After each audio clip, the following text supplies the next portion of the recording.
ভারতীয় সিনেমার অন্যতম বড় সুপারস্টার সালমান খান কয়েক দশক ধরে এই তারকা একাধিক ব্লকবাস্টার সিনেমা উপহার দিয়েছেন, যা বলিউডের বাণিজ্যিক চিত্রকে নতুন রূপ দিয়েছে। তবে সম্প্রতি তার চলচ্চিত্র বাছাই প্রক্রিয়া সম্পর্কে একটি তথ্য ভক্তদের অবাক করে দিয়েছে।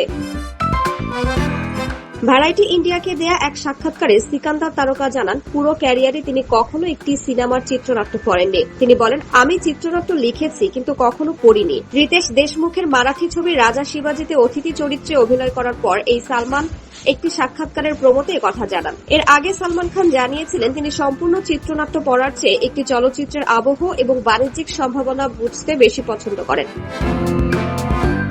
তিনি আরও উল্লেখ করেন, অতিরিক্ত চিন্তা এড়াতে তিনি বিস্তারিত চিত্রনাট্য পড়া এড়িয়ে যান, তবে নিজের চিত্রনাট্য এবং ধারণা লেখার কথা স্বীকার করেন।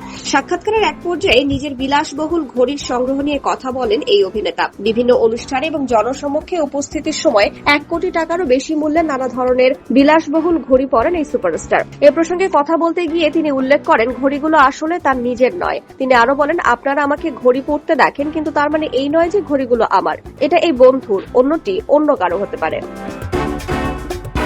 সালমান খান সম্প্রতি রাজা শিবাজি ছবিতে জিবা মহালা চরিত্রে একটি অতিথি চরিত্রে অভিনয় করছেন। রিতেশ দেশমুখ পরিচালিত এই ছবিতে নাম ভূমিকায় অভিনয় করেছেন সঞ্জয় দত্ত, অভিষেক বচ্চন, বিদ্যা বালান, জেনেলিয়া দেশমুখ, ভাগ্যশ্রী, ফারদিন খান সহ আরো অনেকে। ছবিতে একজন দুর্ধর্ষ যোদ্ধা হিসেবে সালমান খানের অভিনয় সোশ্যাল মিডিয়ায় আলোচনার কেন্দ্রবিন্দুতে পরিণত হয়। বর্তমানে সালমান খান মাতৃভূমি ছবিতে অভিনয় করছেন।